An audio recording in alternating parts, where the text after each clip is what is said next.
Ele orou com toda a fé que tinha. Citou versículos, jejuou, convocou a igreja. E mesmo assim a cura não veio. O que esse cristão não sabia era que o erro não estava nas palavras. Estava num lugar que ele jamais havia examinado. Há um erro que cristãos cometem ao orar por enfermos. E ele não está nas palavras, está no coração. Spurgeon dizia que a oração sem fé é como um arco sem flecha. Hoje, você vai entender por que tantas orações parecem não chegar ao céu. Existe uma cena que se repete em lares cristãos ao redor do mundo. Um familiar adoece. A família se reúne. Alguém ajoelha, fecha os olhos e começa a orar. As palavras saem certas, os versículos são citados com precisão, o tom de voz é reverente, e mesmo assim, algo parece faltar. Uma leveza que deveria estar ali não está. Uma confiança que deveria sustentar cada palavra some no meio da oração. E quando ela termina, todos se levantam com o mesmo peso que tinham antes de começar. Você já viveu isso? Já sentiu que estava orando mais por obrigação religiosa do que por verdadeira comunhão com Deus? Já ficou em dúvida se a sua oração por alguém enfermo era realmente uma expressão de fé ou apenas uma repetição de palavras que você aprendeu na igreja? Essa é uma das questões mais urgentes da vida espiritual prática, porque orar por enfermos não é apenas uma ação religiosa, é um ato de guerra espiritual. É uma declaração de dependência total de Deus. É, acima de tudo, uma expressão da nossa fé, ou da nossa falta dela. Charles Spurgeon, o maior pregador que o mundo já conheceu após os tempos apostólicos, disse uma vez algo que ficou gravado na história da pregação cristã. Ele disse que muitos cristãos oram como se estivessem fazendo um favor a Deus, e não como quem está diante do trono da graça, pedindo misericórdia a um pai que se alegra em dar boas dádivas aos seus filhos. Pense nisso por um momento. Quantas vezes você orou por um enfermo com a certeza plena de que Deus ouvia? Não a certeza emocional, que vem e vai conforme o humor do dia. A certeza fundada na palavra, inabalável, que permanece mesmo quando os sintomas do enfermo pioram, mesmo quando os médicos dão diagnósticos sombrios, mesmo quando o coração humano grita de medo. A Bíblia é clara. Em Tiago 5,16 está escrito que a oração feita por um justo pode muito em seus efeitos. Esse verso não fala sobre quantidade de palavras, não fala sobre tom de voz, não fala sobre a posição do corpo durante a oração. Ele fala sobre o justo, ele fala sobre o que há dentro de quem ora. E é exatamente aqui que reside o erro crucial que tantos cristãos cometem. Eles se preocupam com a forma da oração e negligenciam a condição do coração que ora. Spurgeon pregou inúmeras vezes sobre esse tema e a profundidade do que ele ensinava ainda reverbera hoje.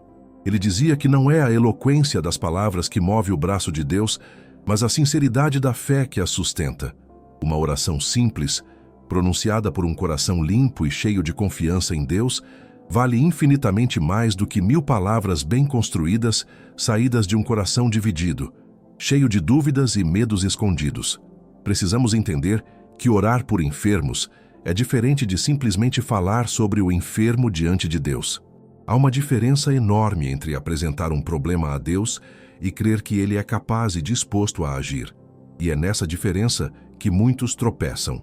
Quando Jesus encontrou a mulher com o fluxo de sangue, em Marcos 5, ele sentiu poder sair de si.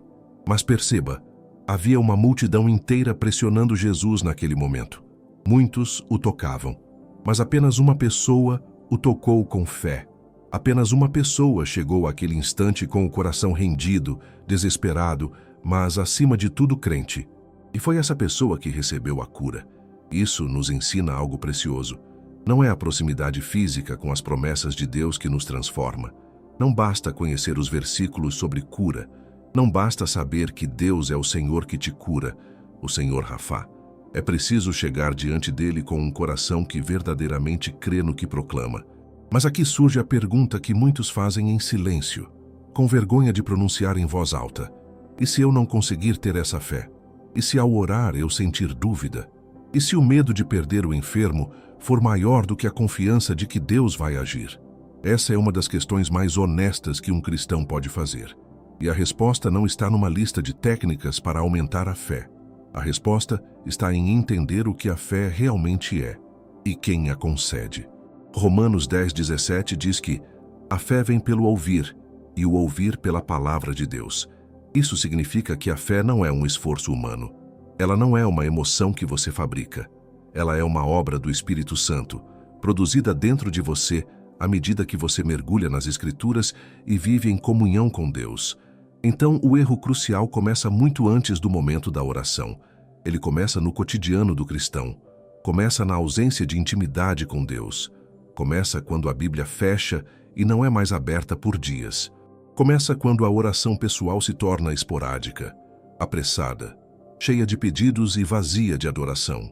Começa quando a vida espiritual se torna uma lista de deveres religiosos e perde o calor de um relacionamento vivo com o Deus vivo. Spurgeon era implacável nesse ponto. Ele dizia que o cristão que não cultiva sua vida com Deus no segredo não terá poder na sua vida pública de oração. A unção no quarto secreto é o que transborda na hora em que você se ajoelha ao lado de um enfermo e derrama seu coração a Deus. Se você tem sentido que suas orações por enfermos parecem fracas, vazias, sem vida, talvez seja a hora de fazer uma pergunta diferente. Não como devo orar, mas como está a minha intimidade com Deus? Porque é daí que tudo vem. É dessa fonte que a fé flui. É desse lugar secreto que o poder de Deus se manifesta de maneiras que a razão humana não consegue explicar. E se você sente que essa intimidade esfriou, que esse fogo precisa ser reavivado, que a sua vida de oração precisa ser restaurada do fundamento, eu quero te convidar a dar um passo concreto hoje. No primeiro comentário fixado abaixo deste vídeo, você encontrará o link para o e-book 21 Dias para Restaurar Sua Intimidade com Deus. É um guia prático e profundo, construído sobre a palavra de Deus, para te conduzir de volta ao lugar onde a fé nasce, cresce e se fortalece. Não é uma leitura qualquer, é um chamado à renovação. E ele pode transformar não só a sua vida de oração, mas tudo o que emana dela. Se este conteúdo já está fazendo diferença na sua vida espiritual, inscreva-se no canal agora. Ative o sininho para não perder nenhuma mensagem. Há muito mais vindo pela frente, e cada vídeo foi criado com um único propósito: edificar a sua fé e aproximar você do coração de Deus. Para entender o erro crucial que tantos cometem ao orar por enfermos, precisamos voltar a uma cena que aconteceu às margens do Mar da Galileia. Jesus havia acabado de descer do monte depois de ensinar as multidões. Um homem se aproxima. Ele não vem com palavras elaboradas. Ele não vem com uma teologia perfeita. Ele vem com uma lepra que consumia seu corpo e uma pergunta que consumia sua alma. E essa pergunta revela tudo sobre o que significa orar com fé. Em Mateus 8:2, esse homem diz a Jesus: Senhor, se quiseres, podes tornar-me limpo. Muita gente lê essa frase e vê humildade. E há humildade ali, sem dúvida. Mas há algo ainda mais profundo nessas palavras. Há uma fé absoluta na capacidade de Jesus. O homem não duvida do poder. Ele não pergunta: será que tu podes? Ele diz: podes. A dúvida, se é que podemos chamar assim, está apenas na vontade. E mesmo isso é uma expressão de submissão, não de descrença. Isso é exatamente o oposto do que muitos cristãos fazem ao orar por enfermos. A maioria duvida do poder antes mesmo de questionar a vontade. A maioria chega diante de Deus sem a convicção de que Ele é capaz. E sem essa convicção, a oração perde sua essência. Ela se torna uma formalidade religiosa, sincera talvez, mas destituída da força que só a fé verdadeira pode conceder. Hebreus 11:6 não deixa espaço para interpretações vagas. Está escrito de forma direta e categórica. Sem fé, é impossível agradar a Deus, pois é necessário que aquele que se aproxima de Deus creia que Ele existe e que recompensa os que o buscam. Veja que o texto não diz que a fé é apenas desejável. Diz que é impossível agradar a Deus sem ela. Isso coloca a fé não como um acessório da oração, mas como sua própria fundação. Então, o que acontece quando alguém ora por um enfermo sem essa fundação? O que acontece quando as palavras são ditas, os versículos são citados, mas no fundo do coração há uma voz sussurrando: Mas será que Deus vai mesmo agir? O que acontece é que a oração se transforma num monólogo religioso. Ela sobe até o teto e não vai além. Não porque Deus seja surdo, não porque ele se recuse a ouvir, mas porque a fé é o canal pelo qual a graça de Deus flui em resposta à oração. E quando esse canal está entupido de dúvidas, de medos, de desconfianças antigas, o fluxo diminui. Pense numa torneira. A água está disponível na tubulação. Ela existe. Ela tem pressão. Ela está pronta para jorrar. Mas se a torneira estiver fechada, a água não sai. Deus é infinitamente poderoso e imensamente disposto a agir. Mas a fé é a torneira. E muitos cristãos passam anos com a torneira fechada, reclamando que a água não vem. Agora, há algo que precisa ser dito com muita clareza aqui, porque senão corremos o risco de cair num outro erro igualmente grave. A fé não é uma força mágica que obriga Deus a agir conforme a nossa vontade. A fé não é uma técnica espiritual que, se aplicada corretamente, garante o resultado que desejamos. A fé não é um mecanismo de controle sobre Deus. A fé verdadeira reconhece a soberania de Deus. Ela crê que Ele pode tudo, mas ela também se curva diante da sabedoria dele, que é incompreensivelmente maior do que a nossa. A fé verdadeira é capaz de orar com todo o ardor, pedir com toda a intensidade e ainda assim dizer ao final, como Jesus no Getsêmani: não a minha vontade, mas a tua seja feita. Isso não é fraqueza de fé, isso é a maturidade da fé. Isso é o ponto mais alto que a vida espiritual pode alcançar. Quando você consegue pedir com fervor e ao mesmo tempo confiar completamente na sabedoria de Deus, independente da resposta, você chegou a um lugar que pouquíssimos cristãos alcançam. E é justamente esse equilíbrio que falta nas orações de muitos. Alguns oram com tanto fatalismo que nem chegam a pedir com fé.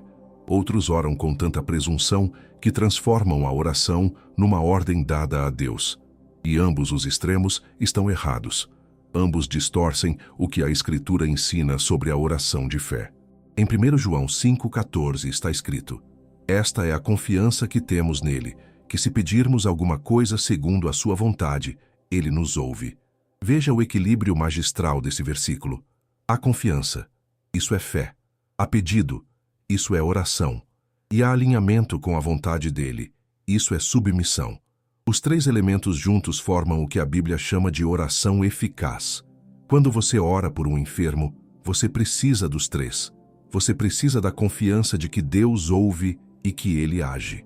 Você precisa do pedido feito com fervor, com especificidade, com intensidade. E você precisa da disposição de confiar na resposta dele. Seja ela a cura imediata, seja ela a graça para suportar, seja ela a partida para a presença dele. Mas ainda há outro aspecto do erro crucial que precisamos examinar.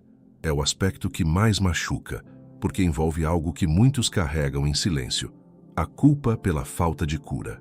Quando alguém ora por um enfermo e a cura não vem, a primeira reação de muitos cristãos é se perguntar: errei em algo? Minha fé foi insuficiente?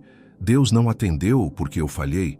E isso pode se tornar uma armadilha devastadora para a vida espiritual, porque ela transforma a oração num teste de performance, e o cristão passa a orar com medo de falhar, em vez de orar com amor e confiança. A verdade é que a oração por enfermos não é um exame que você passa ou reprova. Não é uma prova de que você tem fé suficiente ou não tem. É uma expressão de amor, de dependência e de confiança em um Deus que é bom, sempre bom, mesmo quando as respostas não chegam da forma que esperávamos. Paulo, o maior missionário que já viveu, tinha um espinho na carne. Ele pediu 3 vezes que Deus o removesse. 3 vezes, a resposta foi diferente da que ele esperava. E o que Deus disse a ele em 2 Coríntios 12:9 foi: a minha graça te basta, porque o poder se aperfeiçoa na fraqueza. Isso não foi falta de fé de Paulo. Isso foi Deus revelando que seus propósitos são mais profundos do que nossa compreensão imediata pode alcançar. Então o erro crucial não é apenas orar com pouca fé, é também orar com uma compreensão distorcida do que a fé produz. É esperar que a fé seja uma garantia de resultado, quando na verdade ela é uma declaração de confiança em aquele que conhece o fim desde o princípio. Há uma palavra na Bíblia que aparece repetidas vezes ligada à oração, e que a maioria dos cristãos lê sem parar para sentir o peso dela. Essa palavra é perseverança. E quando se trata de orar por enfermos, ela pode ser a diferença entre uma oração que para no meio do caminho e uma oração que atravessa o céu até chegar ao trono de Deus. Lucas 18 abre com uma das parábolas mais poderosas que Jesus jamais ensinou, e o próprio texto nos diz qual era o propósito daquela parábola. Não precisamos adivinhar, não precisamos interpretar nas entrelinhas. Lucas 18:1 é direto. Jesus contou-lhes uma parábola para mostrar que eles deviam orar sempre e não desanimar. Sempre. E não desanimar. Duas instruções num único versículo. Duas correções para dois erros que os discípulos e nós teríamos ao longo da vida. A parábola fala de uma viúva e de um juiz injusto. A viúva não tinha poder, não tinha influência, não tinha recursos para subornar ninguém. Ela só tinha uma coisa: a persistência de quem não aceita o silêncio como resposta final. Ela voltava todos os dias, ela pedia, ela insistia. E no final, o juiz injusto cedeu, não por amor a ela, mas pelo cansaço diante da sua perseverança. E então Jesus faz a virada que transforma essa parábola em revelação. Se um juiz injusto cede diante da persistência de uma viúva, quanto mais o Pai Celestial, que é justo, que é bom, que ama os seus filhos, responderá aos que clamam a Ele dia e noite. Isso nos ensina que a perseverança na oração não é uma demonstração de descrença. Não é sinal de que você acha que Deus não ouviu da primeira vez. A perseverança é a expressão visível de uma fé que não recua. É o coração que continua confiando mesmo quando o tempo passa, mesmo quando a situação piora, mesmo quando os olhos não veem nenhum sinal de mudança. E é exatamente aqui que muitos cristãos cometem mais um aspecto do erro crucial ao orar por enfermos. Eles oram uma vez, às vezes duas, e quando a resposta não vem na velocidade que esperavam, param. Concluem que Deus disse não, recuam em silêncio e carregam por anos uma mágoa silenciosa, como se Deus tivesse falhado com eles, quando na verdade foram eles que abandonaram o campo de batalha antes da batalha terminar. A oração por enfermos exige uma resistência espiritual que vai além do emocional. Exige que você continue de joelhos quando o coração está partido. Exige que você continue declarando as promessas de Deus quando os médicos estão dizendo o oposto. Exige que você continue crendo no Deus que ressuscita os mortos, quando tudo ao redor está cheirando a sepulcro. Pense em como Elias orou pela chuva em 1 Reis 18. Ele subiu ao topo do monte, inclinou-se até o chão, mandou seu servo olhar em direção ao mar. O servo voltou e disse: "Não há nada." Elias não se levantou. Não concluiu que Deus havia decidido não enviar a chuva. Ele mandou o servo olhar de novo, e de novo, 7 vezes. Na 7ª vez, uma nuvem pequena como a palma de uma mão surgiu no horizonte, e aquela nuvem minúscula se tornou a chuva que encharcou a terra de Israel depois de 3 anos e meio de seca. Uma nuvem do tamanho de uma mão. Esse é o sinal que Deus muitas vezes nos dá no início. Não a tempestade inteira, não a cura completa de uma só vez, mas um pequeno sinal, quase imperceptível, que diz: "Eu ouvi, eu estou agindo, continue." E o cristão que para de orar antes de ver nem esse pequeno sinal, perde o que estava prestes a receber. Não porque Deus o puniu, mas porque ele mesmo fechou a mão antes de receber o que estava sendo colocado nela. Tiago 5,17 diz que Elias era um homem sujeito às mesmas paixões que nós. Isso é um detalhe precioso que a Bíblia faz questão de registrar. Elias não era um super-herói espiritual. Ele tinha medos, ele tinha fraquezas. Ele conheceu a depressão tão profunda que pediu a Deus para morrer. E mesmo assim sua oração moveu o céu, porque ele perseverou.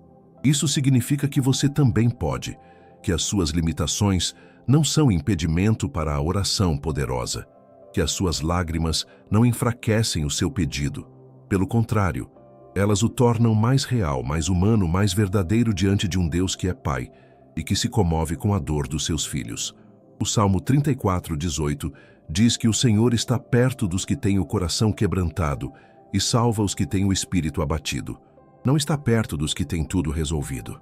Não está perto apenas dos que têm fé perfeita e inabalável em todos os momentos. Ele está perto dos que têm o coração quebrantado.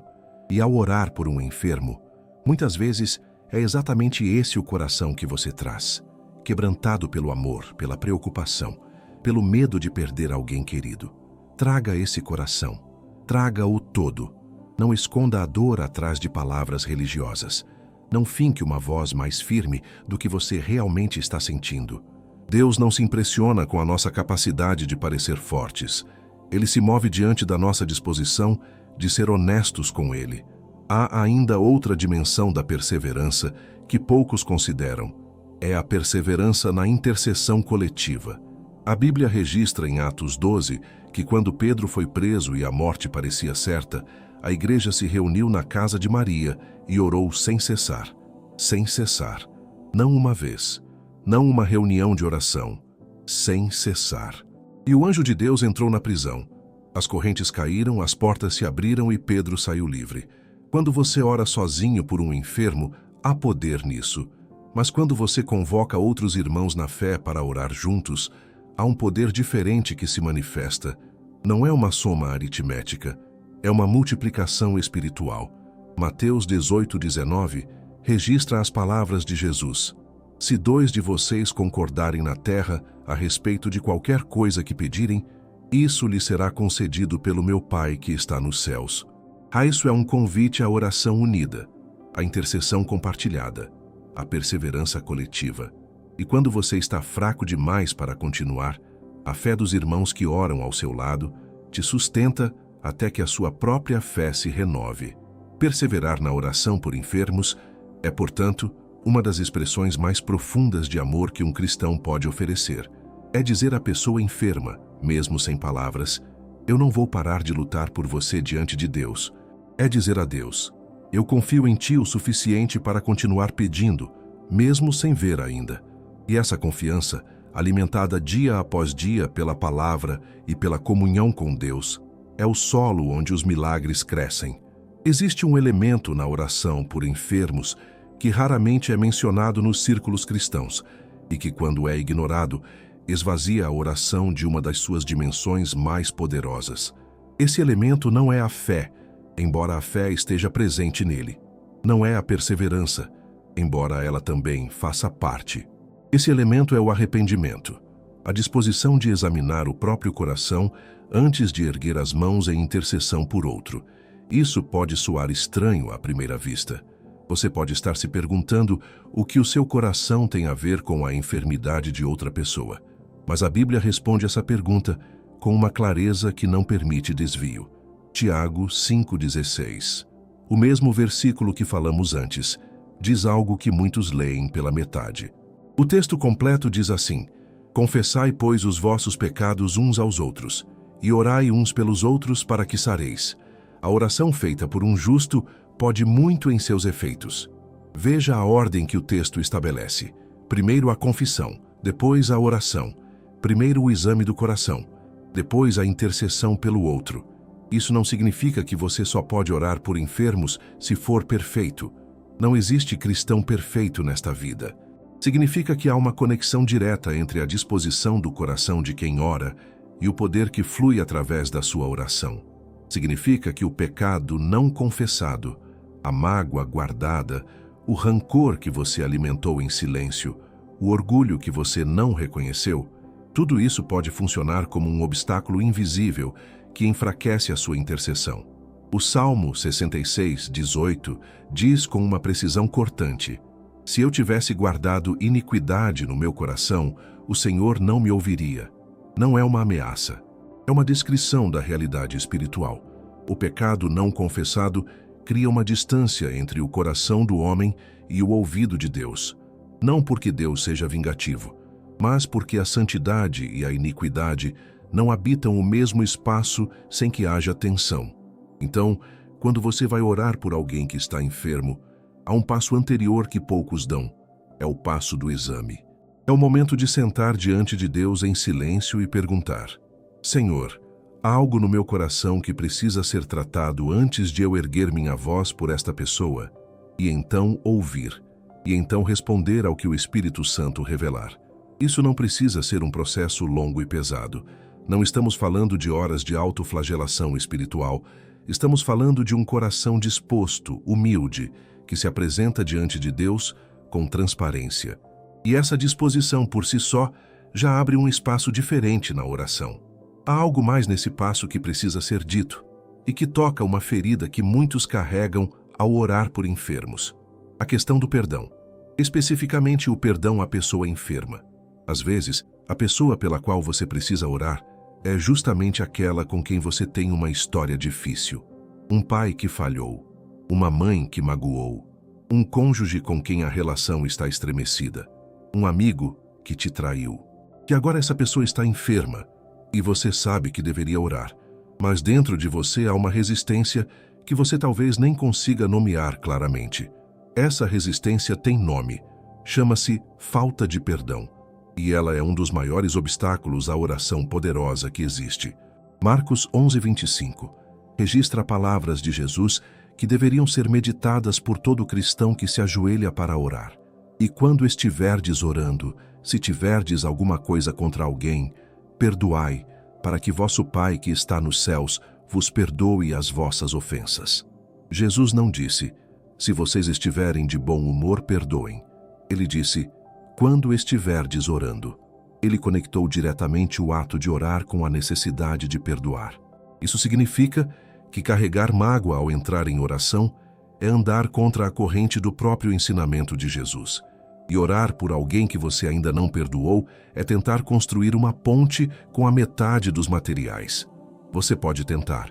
Você pode até sentir que está construindo, mas a estrutura não terá a solidez que poderia ter. Perdoar não significa dizer que o que foi feito estava certo. Não significa fingir que a dor não existiu. Não significa que a relação voltará ao que era antes automaticamente. Perdoar significa soltar o direito de cobrar. Significa entregar a Deus o que você não tem como resolver sozinho. Significa libertar primeiro a si mesmo, porque a falta de perdão aprisiona mais quem a carrega do que quem a causou. E quando você perdoa, algo acontece na sua oração. Ela ganha uma leveza que não estava lá antes. Ela ganha uma pureza que o rancor havia turvado. Ela ganha uma autoridade espiritual, que só é possível quando o coração está limpo diante de Deus e diante do próximo. Há ainda um terceiro aspecto do coração que afeta profundamente a oração por enfermos. É a questão da motivação. Por que você está orando por essa pessoa? Essa pergunta pode parecer óbvia. Você está orando porque a ama, porque quer que ela melhore. Mas as motivações humanas são complexas, e a honestidade diante de Deus exige que olhemos mais fundo. Às vezes oramos por enfermos movidos pelo medo. Medo de perder alguém de quem dependemos emocionalmente. Medo do luto que pode vir. Medo da mudança que a perda traria. E o medo, embora compreensível e humano, não é o mesmo que o amor. E quando a oração é movida pelo medo em vez do amor, ela carrega um peso diferente do que quando brota de um coração que genuinamente deseja o bem do outro, seja qual for a forma que esse bem tomar. 1 João 4,18 diz que o perfeito amor lança fora o medo. Isso não é uma crítica às suas orações temerosas. É um convite a ir mais fundo, a deixar que o amor de Deus por você e por aquele por quem você ora seja o combustível da sua intercessão. Porque quando você ora movido pelo amor de Deus que transborda em você, a oração alcança uma dimensão que o medo nunca poderia sustentar. Examinar o coração antes de orar por enfermos não é um fardo extra colocado sobre você, é um presente que Deus oferece. É a oportunidade de entrar na presença dele, mais limpo, mais livre, mais alinhado com o Espírito Santo. E de lá, de dentro daquela intimidade purificada, a voz que clama por cura tem um peso diferente, tem uma autoridade que não vem de você, mas do Deus que habita em você. Chegamos agora a um ponto que talvez seja o mais delicado de toda esta mensagem. É o ponto onde a teologia encontra a dor humana de frente, sem desviar o olhar. É onde precisamos falar sobre algo que poucos pregadores têm coragem de abordar com honestidade. O que fazer quando você fez tudo certo, examinou o coração, perseverou na oração, creu com toda a força que tinha e, mesmo assim, o enfermo não foi curado. Esse momento existe. Ele é real. E ignorá-lo seria uma desonestidade que não cabe numa pregação comprometida com a verdade das Escrituras e com a dor real das pessoas. Há cristãos que oraram por meses por um pai com câncer, que jejuaram, que intercederam, que convocaram irmãos para orar junto, que leram cada promessa de cura na Bíblia e as declararam em voz alta sobre o enfermo, e mesmo assim, o pai partiu. E agora essa pessoa está sentada com uma Bíblia na mão e uma pergunta que não consegue calar. Onde estava Deus? Essa pergunta não é falta de fé. É a expressão mais honesta de uma alma que amou profundamente e sofreu profundamente. E ela merece uma resposta que não seja superficial, que não seja um versículo jogado como se fosse suficiente para tampar uma ferida aberta. A resposta começa com o reconhecimento de que vivemos numa realidade que a teologia chama de tensão escatológica. Isso significa que vivemos entre o já e o ainda não. O reino de Deus já veio em Jesus Cristo. A vitória sobre a morte já foi conquistada na ressurreição. A cura já pertence ao povo de Deus como herança. Mas a plenitude dessa herança ainda não se manifestou completamente neste mundo. Ainda há dor, ainda há enfermidade, ainda há morte, porque este mundo ainda aguarda a sua renovação final. Romanos 8, 22 e 23 descrevem isso com uma imagem poderosa. Sabemos que toda a criação geme e sofre as dores de parto até agora. E não somente ela, mas também nós, que temos as primícias do Espírito, gememos interiormente, aguardando a adoção, a redenção do nosso corpo. Gememos. A própria criação geme. Isso não é sinal de ausência de Deus. É sinal de que ainda estamos a caminho. Ainda somos viajantes num mundo que aguarda a sua restauração completa. Isso significa que nem toda doença será curada nesta vida. Não porque Deus não queira, não porque a fé de quem orou foi insuficiente, mas porque há um dia marcado no calendário eterno de Deus em que toda lágrima será enxugada, toda doença será extinta, toda morte será engolida pela vitória. E esse dia ainda não chegou. Apocalipse 21:4 é uma promessa que o coração humano precisa guardar como tesouro. E Deus enxugará de seus olhos toda lágrima, e não haverá mais morte, nem pranto, nem clamor, nem dor, porque as coisas anteriores já passaram. Esse versículo não é consolo barato. É a ancoragem da fé cristã. É a certeza de que o sofrimento de hoje não é a última palavra, que há um amanhã eterno onde nada do que Deus prometeu terá falhado. Mas como viver entre o hoje doloroso e esse amanhã glorioso? Como continuar orando por enfermos quando a experiência já mostrou que nem sempre a resposta que esperamos chega? A resposta está numa palavra que Paulo usa em Filipenses 4:11. Aprendi a contentar-me em qualquer estado em que me encontre. Aprendi. Não nasceu sabendo. Não recebeu isso como dom instantâneo. Aprendeu. Através das provações, através das respostas que não vieram como esperava, através das noites longas e dos dias difíceis, Paulo aprendeu algo que a teologia fácil nunca poderia ensinar: que Deus é suficiente em qualquer circunstância. E essa aprendizagem transforma a oração por enfermos. Ela não a enfraquece, ela a aprofunda. Porque quando você aprendeu a confiar em Deus mesmo nas respostas que doem, a sua oração ganha uma maturidade que vai além da busca por resultados. Ela se torna uma expressão de relacionamento, uma declaração de amor, um ato de culto que diz: independente do que aconteça, eu confio em ti. Há ainda algo precioso que precisa ser dito sobre a presença de Deus no meio do sofrimento. Quando alguém que você ama está enfermo, Deus não está do lado de fora esperando que você resolva isso pela oração para então aparecer. Ele já está lá. Ele está no quarto do hospital. Ele está no silêncio da madrugada quando o enfermo não consegue dormir de dor. Ele está nos olhos do médico que trabalha com dedicação. Ele está nas mãos do cuidador que serve com amor. O Salmo 23:4 diz: ainda que eu ande pelo vale da sombra da morte, não temerei mal algum, porque tu és comigo. tu és comigo.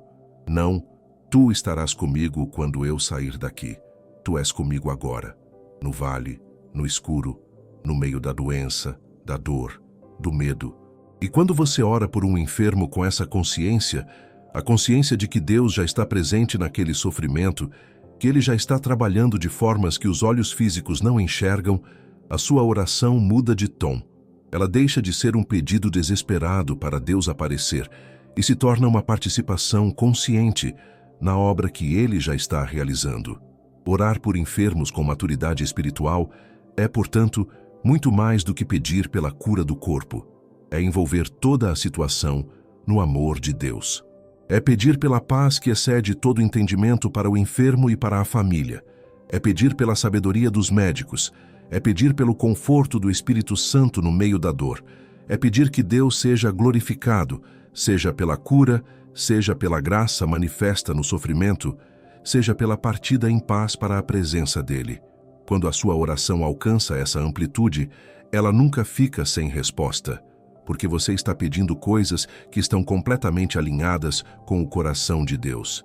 E um pai que ouve seus filhos não deixa essa oração cair no vazio. Ele a recebe, ele age, ele responde, às vezes da forma que esperamos, às vezes de formas que só entenderemos na eternidade, mas sempre com um amor que não falha e uma sabedoria que nunca erra. Chegamos ao fim desta mensagem, mas espero que ela tenha plantado algo que continue crescendo dentro de você. Orar por enfermos é um dos atos mais sagrados que um cristão pode oferecer. E fazê-lo com fé genuína, com o coração limpo, com perseverança e com submissão à soberania de Deus, é um caminho que transforma não só o enfermo, mas quem ora. Se este vídeo tocou o seu coração, no primeiro comentário fixado, você encontrará o link para o e-book 21 dias para restaurar sua intimidade com Deus. Ele foi criado para te ajudar a construir exatamente o tipo de vida espiritual de onde brotam orações poderosas. Se você ainda não está inscrito no canal, inscreva-se agora e ative o sininho. Curta este vídeo, deixe seu comentário abaixo. Ele é muito importante. E continue assistindo aos próximos vídeos que aparecerão na tela. Que Deus abençoe cada oração que você erguer a partir de hoje.